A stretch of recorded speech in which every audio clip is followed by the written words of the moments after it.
Mapagpalang umaga po sa atin lahat. Narito tayo ngayon dito sa Snake Road. I-sprayan natin ito.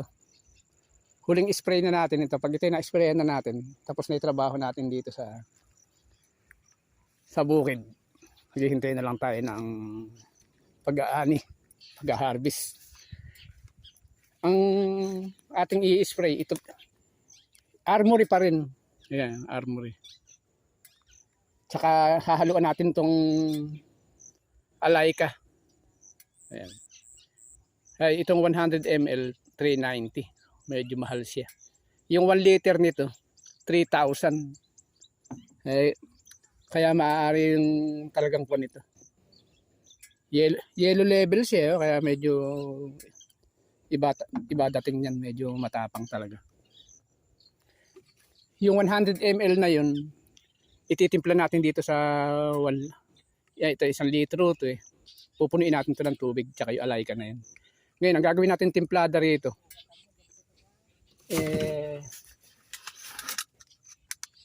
Ang gagawin natin timplada din sa pag may tubig na siya. Ito, 100 ml naman ito. Itong sukat na to, 100 ml. Kaya bali yung 1 liter, 10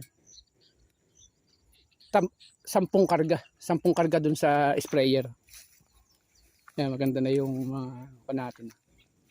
Parang malinis din siya. Kasi ito kasi naalagaan natin to sa fungicide, kaya lalo na itong diretso na to.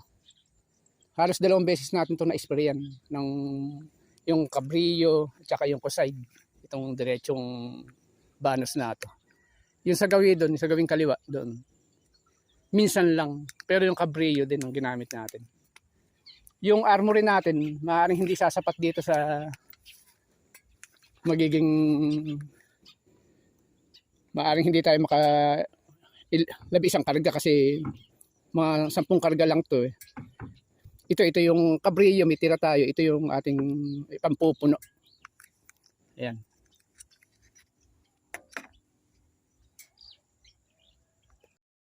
Ito na nahalo na natin. Silver Swan. Silver Swan lang ang katapat niya. Ayan. Bali 10 karga to.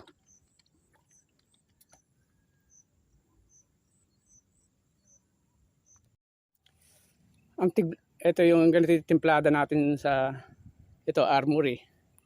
Isang ganyan.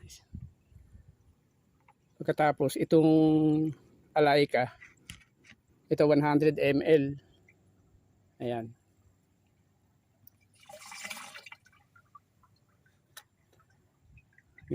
Ganyan yung ating procedure.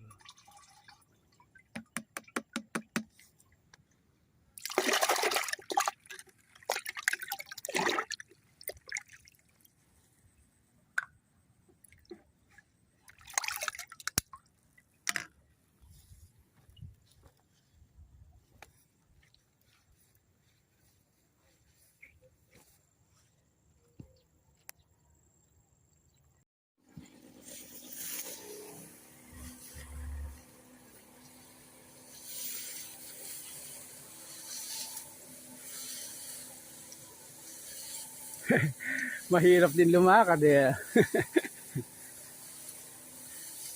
Kaya lang kailangan talaga sprayan din eh. Yung protection din ba sa kanila.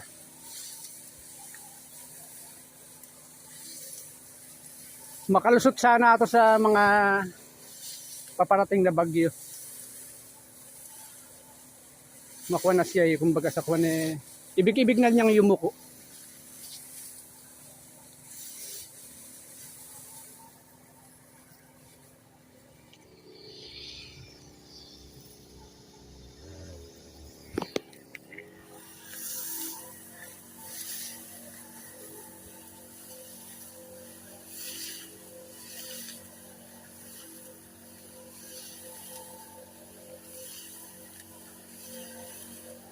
Matapang pala yung Alaika. Makuha yung amoy niya. Sa mga nagamit yung mga para sa pang-insekto. Ito ang parang makuan yung amoy, yung masigid. Parang mas kuwan pa siya ron sa brodan. Nakakalimutan pa naman natin magdala ng mask.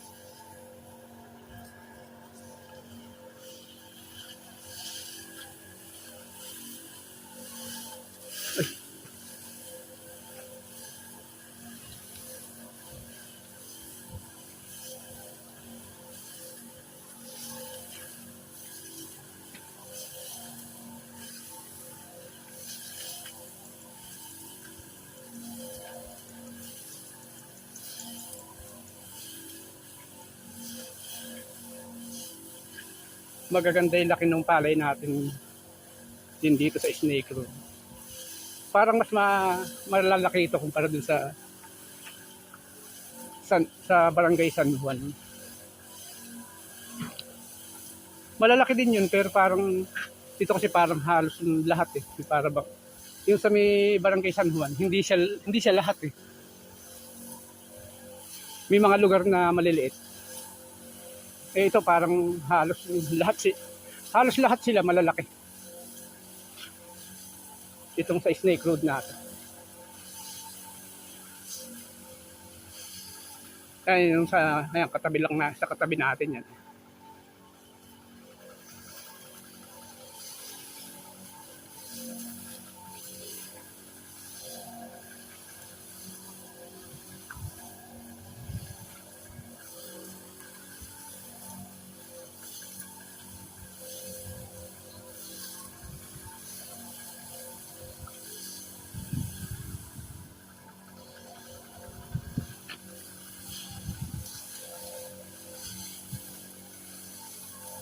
Pag ito'y pumulan na, lalo nang magandang tingnan ito.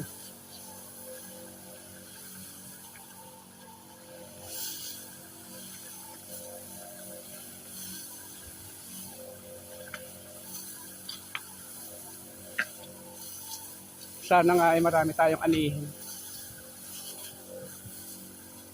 Yung talunin sana niya yung inani natin nung nakaraang tagulan. Baligtad dito eh, yung tagulan, siya yung malakas umani, hindi katulad sa Nueva Ecija na pag tagulan medyo mahinaan eh. Pag katagarawan eh ng malakas. Dito baligtad naman. Pag ganitong panahon, magaganda palay dito sa San Jacinto.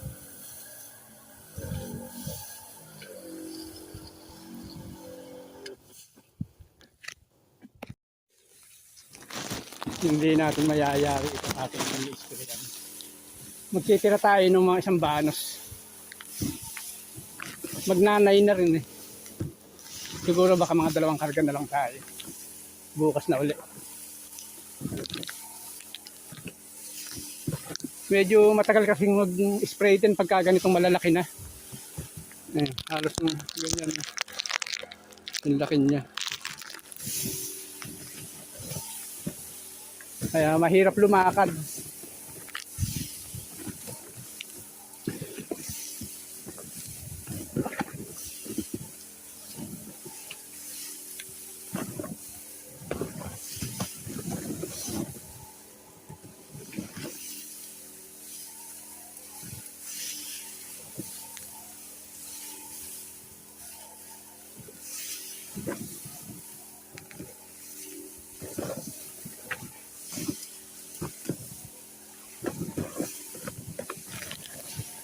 Malalaki din eh.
Pagka lubog-lubog yung paa natin hanggang balikat eh.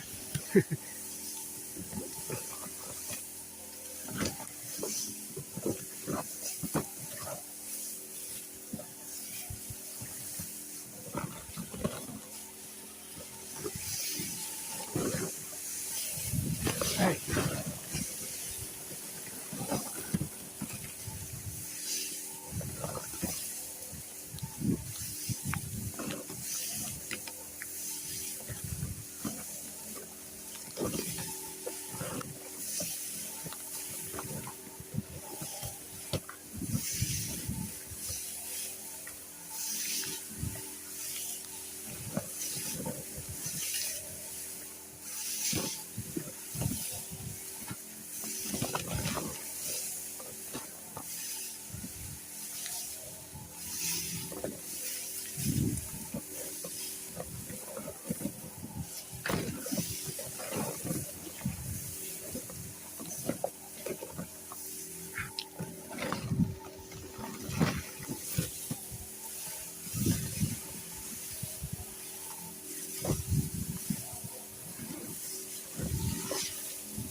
Nakatalisod tayo.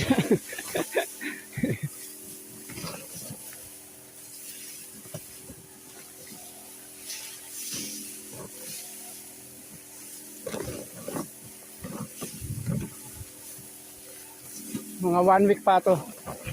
Yuko na to lahat. May mga butil na to.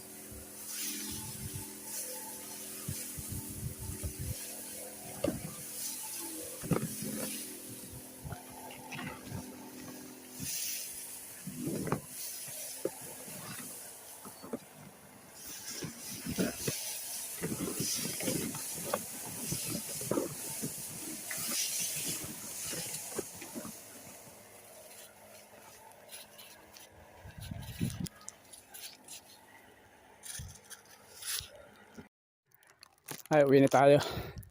Bukas naman, hindi natin natapos. Mga 3 karga pa siguro.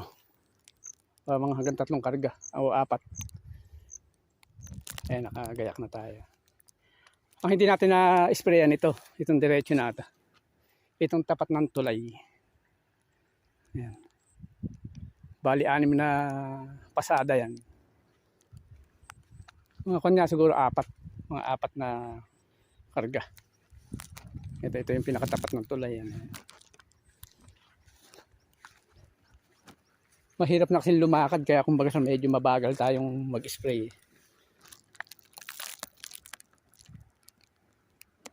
Nakikita naman yung resulta nung nagiging pagod natin. Medyo okay naman yung resulta.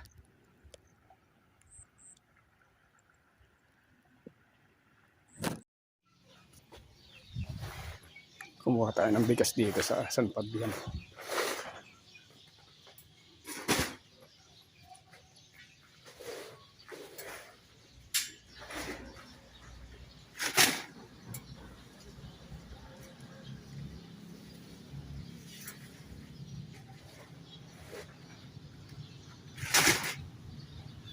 Okay na? Okay na po. Sige, salamat.